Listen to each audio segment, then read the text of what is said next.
মুক্তি চাই। আলহামদুলিল্লাহ রাব্বিল আলামিন, আসসালাতু ওয়াসসালামু আলা সাইয়্যিদিল মুরসালিন ওয়া আলা আলিহি ওয়া সাহবিহি আজমাইন। দেশব্যাপী বিক্ষোভ মিছিল এবং সমাবেশের কর্মসূচির অংশ হিসাবে জয়পুরহাট জেলা শাখার উদ্যোগে আজকের আয়োজিত সমাবেশে উপস্থিত জামাত ইসলামের নেতৃবৃন্দ, উপস্থিত সাংবাদিক ভাইয়েরা, প্রিয় জয়পুরহাটবাসী, আসসালামু আলাইকুম ওয়া রাহমাতুল্লাহ। শুকরিয়া আদায় করছি আল্লাহ রাব্বুল আলামিনের দরবারে, যিনি আজকের এই বিক্ষোভ সমাবেশে আমাদেরকে উপস্থিত হওয়ার তৌফিক দিয়েছেন। আলহামদুলিল্লাহ। দরুদ এবং সালাম বিশ্বনবী মুহাম্মদ রাসূলুল্লাহ সাল্লাল্লাহু আলাইহি সাল্লামের প্রতি। সম্মানিত ভাইয়েরা, আমাদের নেতৃবৃন্দকে 100% মিথ্যা মামলায় সাজানোয় ফাঁসি দেওয়া হয়েছে। এটিএম আজহার ভাইকে যেই মামলার রায় দিয়ে ফাঁসি দেওয়া হয়েছে, সেই সাক্ষীর বর্ণনা আপনাদের বলি। একজন মহিলা গাছের উপর চড়ে দেখতে পাচ্ছে 6 মাইল দূরে, 6 মাইল দূরে এটিএম আজহার সাহেব, তিনি তখন 17 বছর বয়স। এই বয়সের নেতা রংপুর গোটা নেতৃত্ব দিচ্ছে। 6 মাইল দূরে তিনি হাত দিয়ে ইশারা করছেন, অমুক এলাকাকে জ্বালিয়ে দাও, অমুক এলাকাকে হত্যা করো। 6 মাইল দূর থেকে একজন মহিলা আবার গাছের উপর চড়ে দেখতে পাচ্ছে, এই সাক্ষী দিয়েছে।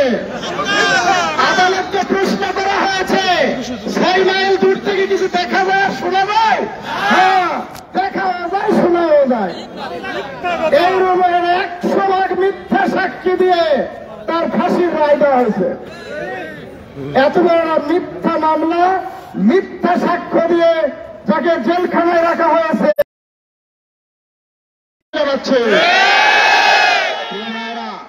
এছাড়াও বাংলাদেশে অনেক মিথ্যা মামলা সাজানো, মামলাগুলি দিয়ে আজও পর্যন্ত আমাদেরকে হয়রানি করা হচ্ছে।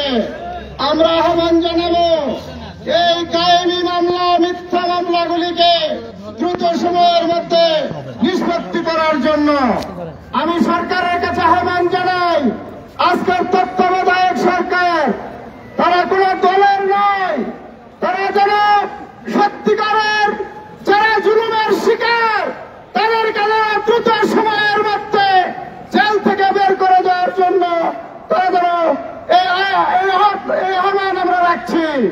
সম্মানিত ভাইয়েরা, আমরা বাংলাদেশে হাজারো ছাত্র জনতা তাদের রক্ত দিয়ে, জীবন দিয়ে এই বাংলাদেশকে স্বাধীন করেছে। এই বাংলাদেশ যারা রক্ত দিয়েছে, তারা এই দেশে আবার দুর্নীতি হোক, এইটা তারা আশা করেনি। এই জন্য আপনাদের কাছে উদাত্ত আহ্বান, বাংলাদেশের জমিনে একটা দুর্নীতিমুক্ত দেশ আমরা করতে চাই। এই দেশে আর কোন স্বৈরাচার, কোন দুর্নীতিবাজ, কোন চাঁদাবাজ যেন ক্ষমতায় না আসে।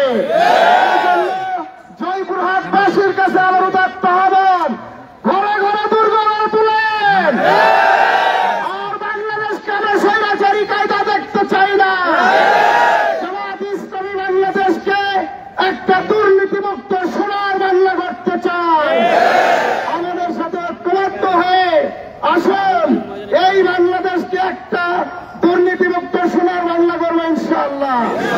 আল্লাহ আমাদেরকে তৌফিক দান করুন। আমি আবারও আহ্বান জানাই, এটিএম আজহার ভাইকে দ্রুত সময়ের মধ্যে মুক্তি দেওয়া হোক, এই আশাবাদ ব্যক্ত করে আমাদের নিবন্ধন মামলা দ্রুত নিষ্পত্তি করে আমাদের নিবন্ধন ফিরিয়ে দেওয়া হোক, আহ্বান জানিয়ে আমার সংক্ষিপ্ত কথা শেষ করছি। আসসালামু আলাইকুম ওয়া রাহমাতুল্লাহ।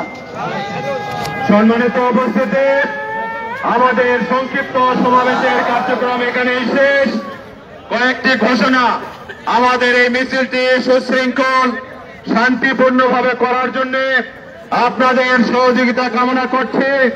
মিছিল সামনে ব্যানার আগে যাবে, নেতৃবৃন্দ রেডি হওয়ার পরে আমরা তাড়াহুড়া না করে মিছিলে অংশগ্রহণ করব। পানির ট্যাঙ্কির ওখান থেকে মিছিল ফিরে এসে এখানে শেষ হবে। আজকের এখানে কিছু টাকা পাওয়া গেছে, কত টাকা করবেন আর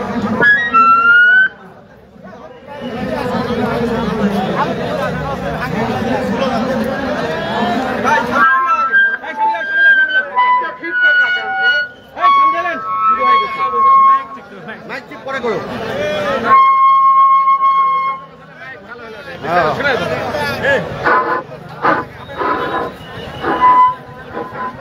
প্রিয় দর্শক, আপনি দেখতে পাচ্ছেন জয়পুরহাটে জামায়াতের বিক্ষোভ সমাবেশ ও মিছিল চলছে, আমরা সরাসরি দেখাচ্ছি।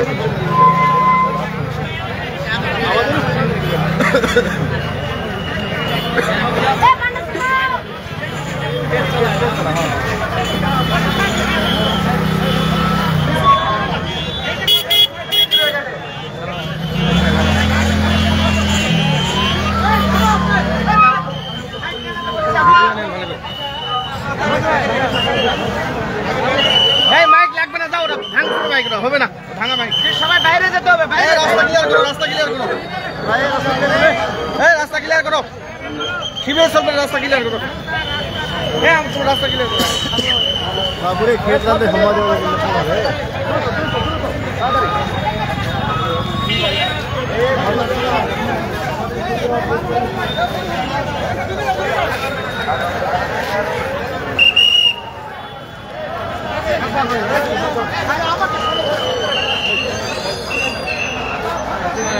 রাজপথে নামে।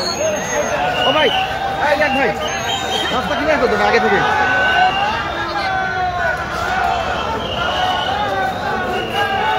এই অ্যাম্বুলেন্সটা পার করে দাও, অ্যাম্বুলেন্সটা পার করে দাও, আগে দেখ।